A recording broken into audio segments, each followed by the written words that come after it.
Bonjour tout le monde, vous voici à l'émission L'Histoire du Québec. Aujourd'hui, j'ai invité mon bon ami Richard Tremblay à venir discuter avec nous. Accueillez-le chaleureusement. Salut mon bon vieux Denis! Tu m'avais manqué, je te dis, couvrir les deux référendums ensemble, là, c'était tellement le fun. Ouais, puis t'es ici pour en parler avec nous, hein? Eh ouais, faut expliquer ça aux jeunes, le référendum, c'est important.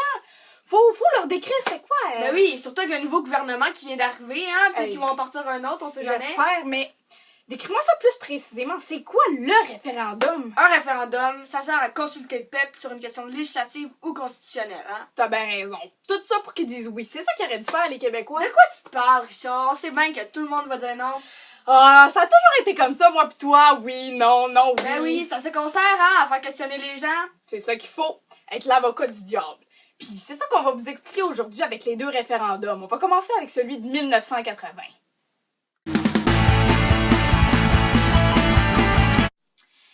Tout a commencé à 20h40 le soir du 15 novembre 1976 lorsque le premier ministre René Lévesque a été élu au Québec. Eh bien oui, M. Lévesque a fait son entrée au Centre Paul Sauvé, c'est l'euphorie. Tout le monde se lance sur M. Lévesque. Et puis en plus, c'était le premier gouvernement au Québec qui était indépendantiste. T'as bien raison, mon Denis. Puis en plus, René, pendant sa campagne, ce qu'il avait promis, c'était un référendum. Malgré les sondages qui lui donnaient peu de chances de gagner, il a fait le référendum pareil. Il a eu bien raison. Après ça a continué en 1979, alors que le gouvernement du Québec a décidé d'écrire l'entente Québec-Canada, plutôt appelée Souveraineté Association. Alors la campagne débuta en avril 1980. Le Québec a fait connaître sa proposition d'en arriver avec le reste du Canada à une nouvelle entente fondée sur le principe de l'égalité des peuples. Cette entente permettrait au Québec d'acquérir le pouvoir exclusif de faire ses lois, de percevoir ses impôts et d'établir ses relations extérieures, ce qui est la souveraineté. Et en même temps de maintenir avec le Canada une association économique comportant l'utilisation de la même monnaie.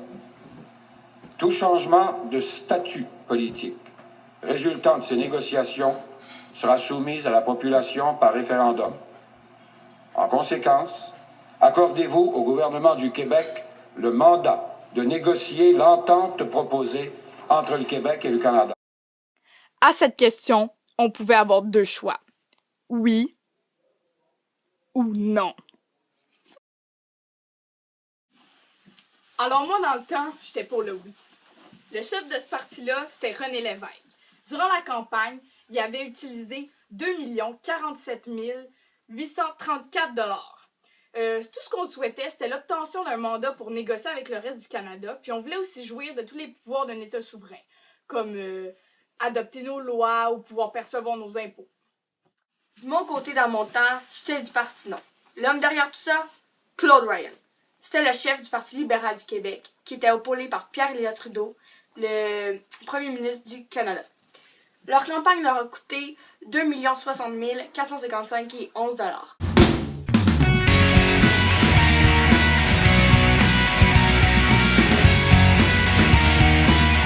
Le but, prôner un fédéralisme canadien renouvelé et éviter l'instabilité économique. On veut aussi prévenir que le oui mette en péril les programmes de pension pour vieillesse et d'assurance chômage. La soirée du référendum s'est tenue le 20 mai 1980, mais malheureusement, le côté du oui a perdu. En fait, on peut voir ça aussi comme si le non a gagné.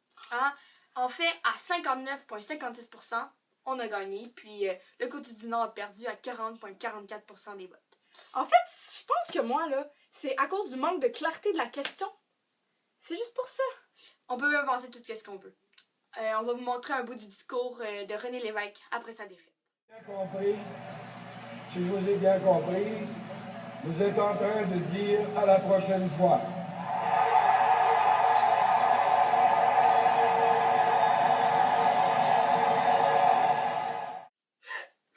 Oh mon Dieu, c'est tellement touchant.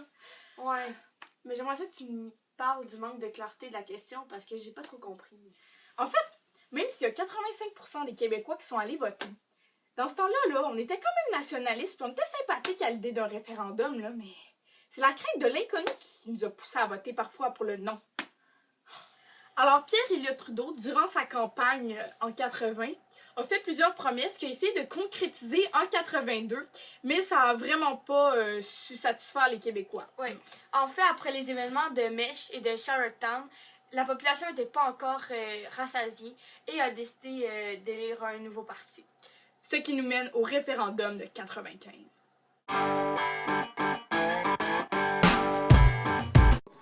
Tout commença le 12 septembre 1994, quand le Parti québécois fut élu à 67 sièges, ce qui égale à 44,7%. Jacques Parizeau fut le premier ministre du Québec.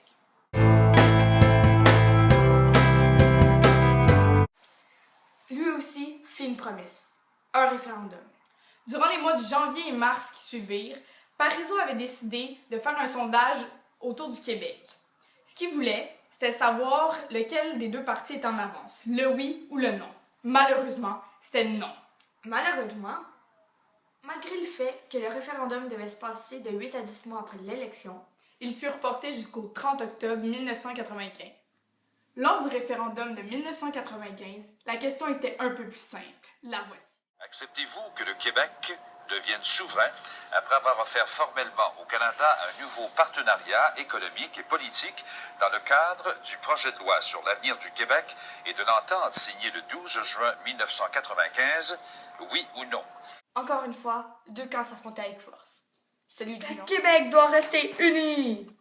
Et celui du oui. Devenons un pays! Notre parti du clan des non était représenté par Jean Chrétien, le premier ministre du Canada, et Daniel Johnson, le chef d'opposition de l'Assemblée nationale du Québec. Le gouvernement fédéral nous promettait que s'il gagnait, il allait répondre aux besoins et aux demandes des Québécois, tels que la reconnaissance d'une société distincte et d'avoir le droit de veto sur les modifications constitutionnelles. Tandis que nous, au oui, le chef, c'était Jacques Parizeau, le premier ministre du Québec. Il était appuyé par Lucien Bouchard, qui lui était le chef du Bloc québécois.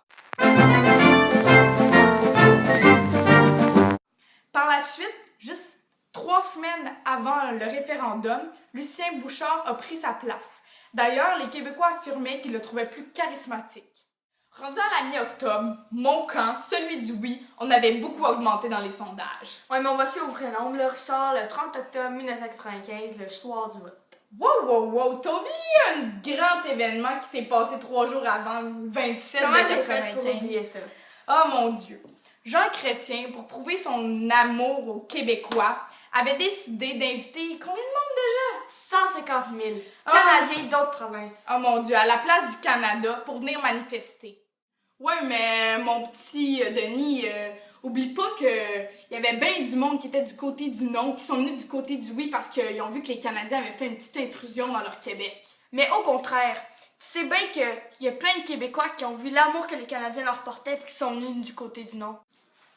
Cette journée-là, les milliers de Canadiens sont arrivés en avion puis en train. D'ailleurs, moi, j'ai vu quelque chose de bizarre. Ce jour-là, là, les billets de train puis d'avion, ils ont pas mal descendu, hein? C'est juste un petit hasard, là, Richard, c'est bien. Maintenant, on va vous montrer une phrase que Parizeau a dite qui montrait clairement la corruption du parti du non. Quelle corruption!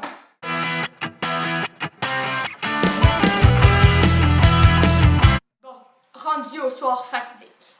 Ah oui. Mais au moins, ce soir-là, il y a eu un taux de participation record au Québec de 93,5%. Quand même incroyable, un record au Québec, hein? Ouais. On va se mettre au vrai nombre maintenant. 50,58% des gens ont voté non. Encore une défaite pour le oui, qui a eu 49,42% des votes. Et maudit qu'on est passé proche quand même. Ouais, mais il y a eu un écart de 54 288 personnes, hein? Ça reste que le non était majoritaire. Ouais. Mais il faut pas oublier d'autres nombres qui étaient assez positifs pour le oui. 60% des francophones avaient voté en faveur. Tandis qu'en 80, c'était seulement 40% des francophones. Ouais, mais vous avez quand même perdu.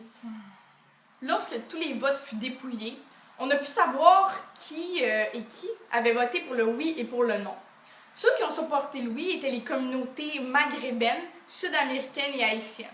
Ah, il y avait aussi les francophones, hein? Bien sûr, les francophones. Puis nous, c'était beaucoup plus la communauté anglophone, les communautés Cris et les Inuits.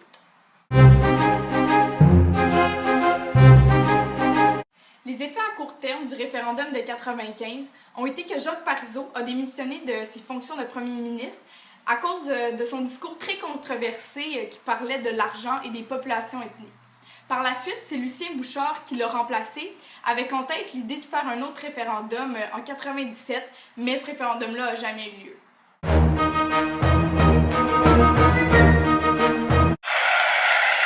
C'est vrai qu'on a été battu au fond par quoi? Par l'argent puis des votes ethniques, essentiellement.